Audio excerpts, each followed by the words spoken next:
Una noche de diciembre, en Ávila, un grupo de frailes carmelitas irrumpe en un convento y secuestra a uno de los suyos.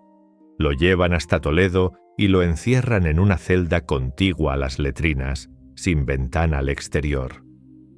Allí dentro, hambriento y golpeado, el prisionero empieza a componer poesía.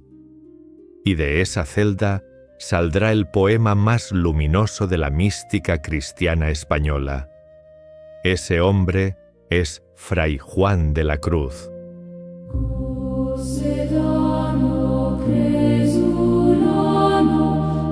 España, en la segunda mitad del siglo XVI, vive un momento contradictorio. Es una de las grandes potencias políticas de Europa y al mismo tiempo es una sociedad cerrada por dentro que vigila con mucho cuidado lo que sus súbditos piensan, leen y dicen en voz alta. Pocos años antes ha terminado el Concilio de Trento, la gran reunión donde la Iglesia Católica fijó su doctrina frente a la Reforma protestante. De ese concilio salió una Iglesia más dura, más atenta a la disidencia, más decidida a controlar lo que se enseña. El instrumento de ese control es la Inquisición, una red de informantes, de denuncias anónimas, de procesos que pueden empezar por una conversación oída en una taberna y terminar en la hoguera. Un sospechoso puede pasar años en prisión sin saber quién lo ha acusado. Sus bienes son embargados, su familia queda marcada durante generaciones. En ese clima vigila la Inquisición todo lo que pueda parecer alumbradismo, un movimiento espiritual que defendía el contacto directo con Dios sin pasar por la jerarquía eclesiástica. La mística resulta sospechosa por definición. Pero al mismo tiempo, la mística española vive sus mejores años. La presión, en lugar de apagarla, la obliga a escribir con más cuidado y a decir las cosas con más exactitud. Juan de Yepes Álvarez nace en Fontiveros, una pequeña localidad de la provincia de Ávila, en 1542. Su familia es humilde, y la pobreza se agudiza al morir el padre cuando él tiene apenas 3 años. A los 21 años entra en la orden carmelita y es enviado a la Universidad de Salamanca, una de las más importantes de Europa en esos años. Allí estudia artes y teología. Recién ordenado sacerdote, ocurre el encuentro decisivo de su vida. Conoce a Teresa de Ávila. Ella lleva tiempo trabajando en una reforma del Carmelo femenino, devolviendo a la orden la pobreza y el silencio de sus orígenes medievales, frente al estilo más cómodo que muchos conventos habían adoptado. Quiere extender la reforma a la rama masculina. Juan acepta. Un año después, funda con 2 compañeros el primer convento de la nueva rama, en Duruelo. A esos frailes se les conoce como descalzos, por el calzado pobre que adoptan en señal de austeridad. A los que siguen el estilo anterior, calzados. Juan adopta entonces el nombre con el que pasará a la historia, Fray Juan de la Cruz. En los años siguientes, la reforma crece. Juan funda conventos por Castilla y Andalucía, pero la rama no reformada vive el avance como una amenaza y termina ordenando su detención. Una noche de diciembre de 1577, es secuestrado en Ávila y llevado a Toledo, donde lo encierran en una celda. Allí permanece más de 8 meses, recibe raciones mínimas de pan y agua, lo azotan periódicamente en presencia de la comunidad, le exigen que firme su retractación, pero se niega. La oscuridad de la celda y la incertidumbre sobre su destino producen en él un colapso interior progresivo. Incluso llega a pensar que jamás saldrá de allí. En agosto del año siguiente, logra escapar descolgándose por un mirador, con una cuerda hecha de tiras de manta. Llega herido a un convento de carmelitas descalzas de la ciudad, que lo esconden y lo curan. Después marcha al sur. Pasa los 13 años que le quedan de vida en Andalucía. Funda conventos, dirige a frailes y monjas y escribe. De esos años son los 4 tratados que componen su obra mayor: Noche Oscura, Subida del Monte Carmelo, Cántico Espiritual y Llama de Amor Viva.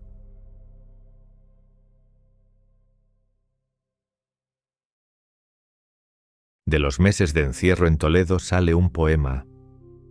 Fray Juan lo compone de memoria, sin papel ni tinta, y lo titulará Noche Oscura. Son apenas 8 estrofas en las que una mujer abandona su casa de noche para encontrarse con su amado. Pero el amado, en el poema, es Dios, y la casa que se abandona es la propia vida interior. Oh noche que guiaste, oh noche amable más que el alborada, oh noche que juntaste, amado con amada, amada en el amado transformada. En el poema, la oscuridad es lo que conduce y lo que permite el encuentro. Fray Juan está usando la palabra noche en un sentido que la lengua corriente no contempla, y lo está haciendo a propósito. Para entender qué significa esa noche, hay que ir a los tratados en prosa donde el autor comenta sus propios poemas. Allí distingue 2 fases sucesivas, 2 noches, que el alma atraviesa una detrás de la otra. La primera la llama noche del sentido. Imaginemos a una persona que durante años ha encontrado consuelo en pasear por un determinado lugar. Eso que antes le daba paz, de pronto deja de dársela. Sigue haciendo lo mismo, pero el contenido afectivo se ha vaciado.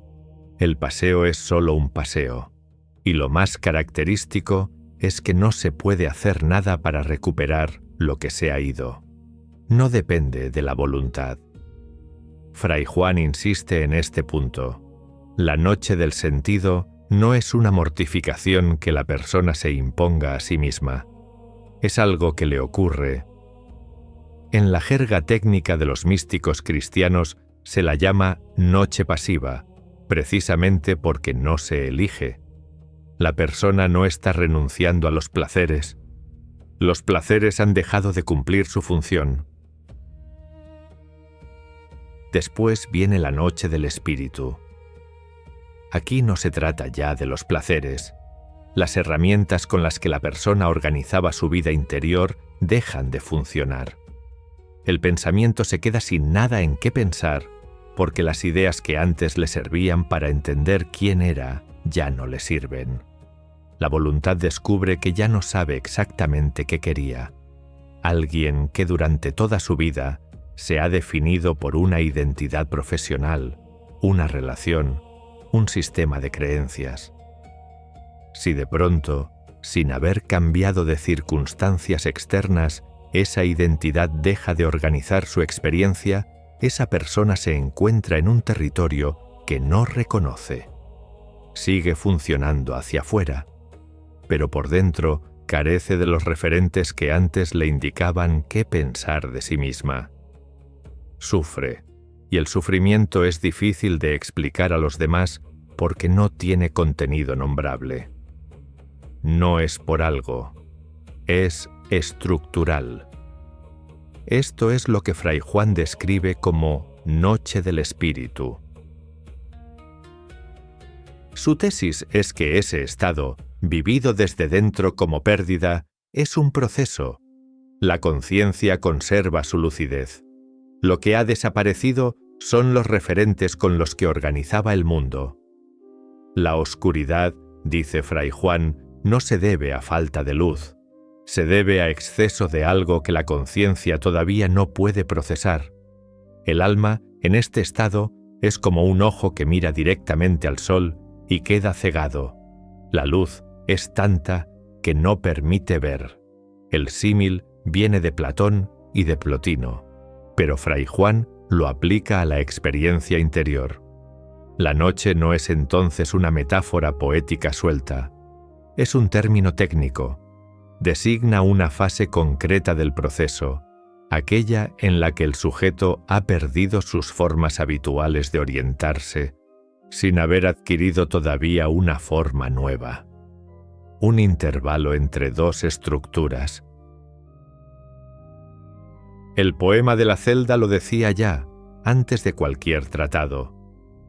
La noche guía es más amable que el amanecer y une al alma con lo que la excede.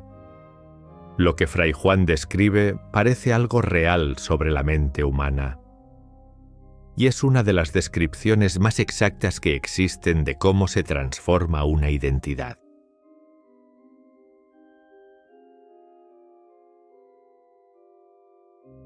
Lo que la noche oscura desmonta en el sujeto, Fray Juan lo nombra con una sola palabra: nada, y la repite como un martillo.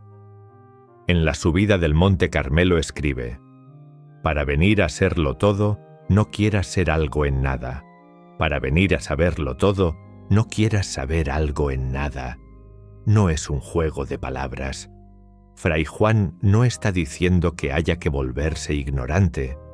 Está diciendo que cualquier cosa concreta a la que el sujeto se aferre, cualquier saber al que se sujete, le impide acceder a algo más amplio que esa cosa o ese saber. También trazó, para los frailes y monjas a los que dirigía, un dibujo del monte espiritual. En el centro hay un camino que sube hasta la cima, marcado siempre por la misma palabra: nada. Y la palabra se repite porque el despojo no se hace una sola vez. Hay que rehacerlo en cada tramo. A los lados, otros caminos se desvían hacia los bienes del mundo o hacia los bienes del cielo, y se detienen antes de la cumbre. Solo el camino central llega arriba. Y en la cima, una vez más, aparece la palabra nada. Ni siquiera el final del camino es algo que se posea. Esto implica despojarse de los bienes materiales. Pero hay algo más. Se trata también de lo que el sujeto hace dentro de su propia mente. Imaginemos a alguien profundamente religioso que durante años ha tenido una imagen muy definida de Dios, un Dios Padre y justo. Esa imagen le ha servido para rezar y para orientar su vida. Fray Juan diría que hay que dejarla caer, no porque sea falsa, sino porque cualquier imagen es una construcción mental finita, y aquello a lo que la palabra Dios apunta no puede caber dentro de algo finito. La nada de Fray Juan no es la nada del nihilista, que niega que haya algo que conocer. Es la nada del que sabe que hay algo, pero también sabe que cualquier representación de ese algo lo reduce y lo traiciona. El entendimiento humano trabaja con conceptos finitos y lo absoluto, sea lo que sea, queda fuera de su alcance. La única vía de acceso pasa por una negación sistemática. No esto, no aquello, nada de lo que el sujeto pueda construir mentalmente. Su pensamiento se inscribe aquí en una tradición filosófica antigua, conocida como teología apofática. La palabra viene del griego y significa, literalmente, decir negando, hablar de algo describiendo lo que no es. La idea es que cualquier afirmación sobre lo absoluto lo limita. Decir que Dios es bueno lo encierra en nuestra idea humana de la bondad. Decir que es eterno lo encierra en nuestra idea humana del tiempo. Solo la negación preserva la trascendencia. Esta tradición la formuló Dionisio Areopagita en el siglo VI, y 8 siglos después, el dominico alemán Meister Eckhart la llevó a su extremo. Fray Juan le añade algo nuevo. La convierte en una práctica sobre el deseo, no solo en una doctrina sobre el lenguaje. Es un movimiento estructuralmente parecido al que medio siglo después haría célebre a Descartes. En sus meditaciones, Descartes suspende todo lo que cree saber, hasta encontrar una certeza que la duda no pueda tocar, el sujeto pensante. Pienso, luego existo. Fray Juan hace lo inverso. Suspende todas las representaciones que el sujeto tiene del absoluto hasta dejarlo desnudo ante algo que no puede representar. Descartes busca el suelo firme. Fray Juan busca la apertura. Esto implica una crítica anticipada a quienes pretenden demostrar racionalmente las propiedades de Dios. Si cualquier representación es inadecuada, los argumentos construidos sobre representaciones también lo son. El conocimiento más alto al que el ser humano puede aspirar se parece más a un no saber que a un saber. La nada, leída así, se convierte en una posición filosófica. Hay realidades a las que solo se accede vaciándose de las representaciones que uno se hacía de ellas. Y es también una sospecha persistente sobre el lenguaje.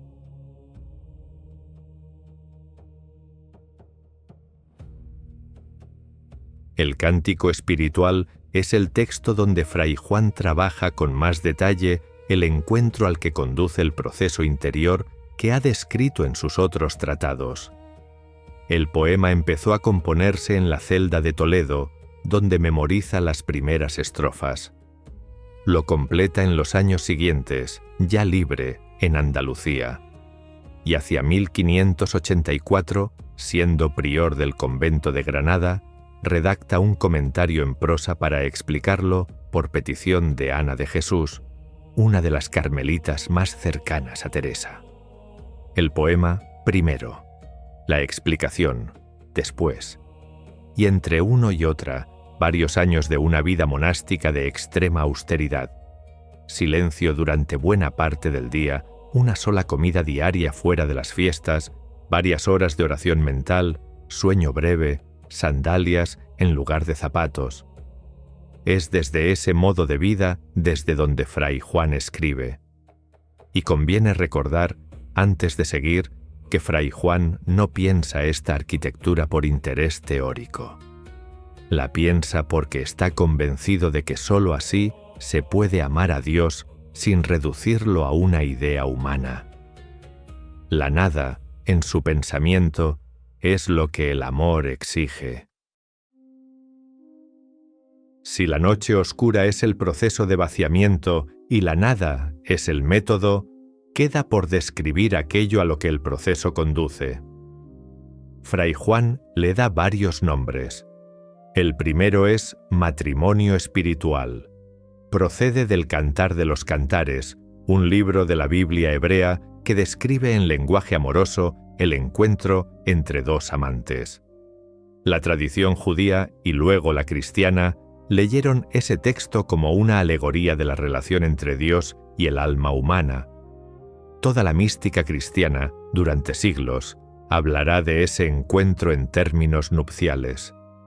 Cuando Fray Juan dice matrimonio, está señalando el grado más alto de unión que puede darse entre dos realidades que siguen siendo distintas. El segundo nombre es unión transformante. El matrimonio nombra la relación, dos que quedan unidos. La unión transformante nombra lo que el alma queda siendo después. Es un cambio de fondo en cómo se relaciona con todo. El tercero es llama de amor viva. Da título a su último tratado, escrito hacia 1585, también en Granada y también a petición de una mujer, doña Ana de Peñalosa, una viuda noble que era hija espiritual suya. La llama indica algo que arde, que se mantiene, que ilumina. La palabra viva subraya que es un proceso continuo. En los tres nombres hay un punto común donde Fray Juan se separa de otros místicos. El alma se une a lo divino, pero no se disuelve en ello. Algunas tradiciones místicas describen la unión final como una disolución del sujeto. La gota cae en el océano y deja de ser gota. Fray Juan rechaza esa imagen. Para él, la gota sigue siendo gota aunque esté empapada del océano. Esto lo preserva del panteísmo, la posición filosófica que sostiene que todo es Dios y Dios es todo. Quedan dos, y precisamente por eso puede haber relación. Pero si esa experiencia última no se reduce a ningún contenido representable, si no es una idea, ni una imagen, ni una emoción nombrable, ¿cómo puede hablarse de ella? A este problema se le llama, en filosofía, el problema de la inefabilidad. Inefable significa, literalmente, lo que no puede decirse. En el prólogo del Cántico Espiritual, reconoce que las cosas que de Dios se sienten en estos estados no se pueden hablar ni explicar adecuadamente, sino que solo el que pasa por ellas las sabe sentir, mas no decir. No dice que su lenguaje describa la experiencia, dice que la apunta sin alcanzarla. Por eso elige el verso. La poesía permite indicar de manera oblicua, mediante imagen y ritmo, lo que la prosa filosófica perdería en el primer intento de definirlo. La filosofía del siglo XX recupera esta intuición por caminos distintos. Ludwig Wittgenstein, en el cierre de su Tractatus, escribe una frase célebre: «De lo que no se puede hablar, hay que callar». Y poco antes añade: «Existe lo inefable, lo místico, que se muestra aunque no se diga». Wittgenstein no era cristiano ni leía a Fray Juan, pero estaba detectando, desde la lógica más estricta, el mismo límite. Fray Juan opera dentro de esta intuición sin formularla en términos modernos, y construye, para servirla, una herramienta literaria precisa, una sintaxis que junta deliberadamente términos contradictorios entre sí. En la estrofa 14ª del Cántico Espiritual, esa sintaxis alcanza su forma más pura. La noche sosegada, en par de los levantes de la aurora, la música callada, la soledad sonora, la cena que recrea y enamora. Son contradicciones deliberadas, música callada, soledad sonora. Cada par junta lo que el lenguaje ordinario considera incompatible. Está usando la contradicción como instrumento. El lenguaje, aquí, no nombra, contrasta. Y en el contraste, algo se hace presente sin tener que ser definido. La misma operación reaparece, llevada al extremo, en la llama de amor viva. La segunda estrofa apila contradicciones una tras otra. Oh cauterio suave, oh regalada llaga, oh mano blanda, oh toque delicado, que a vida eterna sabe, y toda deuda paga, matando, muerte en vida la has trocado. Estas imágenes pueden inducir a malentendido. Un cauterio es un hierro candente que se usaba antiguamente para cerrar heridas. Fray Juan lo califica de suave. Una llaga es una herida abierta. La llama, regalada. La muerte, dice, se ha vuelto vida. No elogia el sufrimiento. Afirma en sus tratados que la mortificación buscada vale menos que la no buscada y que el dolor autoinfligido puede ser una forma de soberbia. Quien se castiga está controlando su propio camino, midiendo sus méritos, y quien controla no se entrega. El sufrimiento de las noches no es algo que el alma deba buscar, es algo que le sucede. Perder las mediaciones duele porque toda pérdida duele. El sufrimiento es síntoma del proceso, no su finalidad. Por eso, las paradojas de la llama no glorifican el dolor. describen una experiencia en la que las categorías habituales se cruzan entre sí. El cauterio quema, sí, pero esa quemadura produce algo que la palabra dolor no nombra del todo. La paradoja es descriptiva.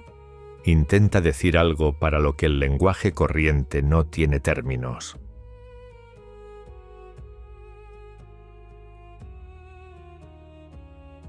Una doctrina que sostiene que sus términos centrales no pueden decirse del todo está expuesta, por construcción, a la sospecha. La filosofía moderna le ha hecho tres.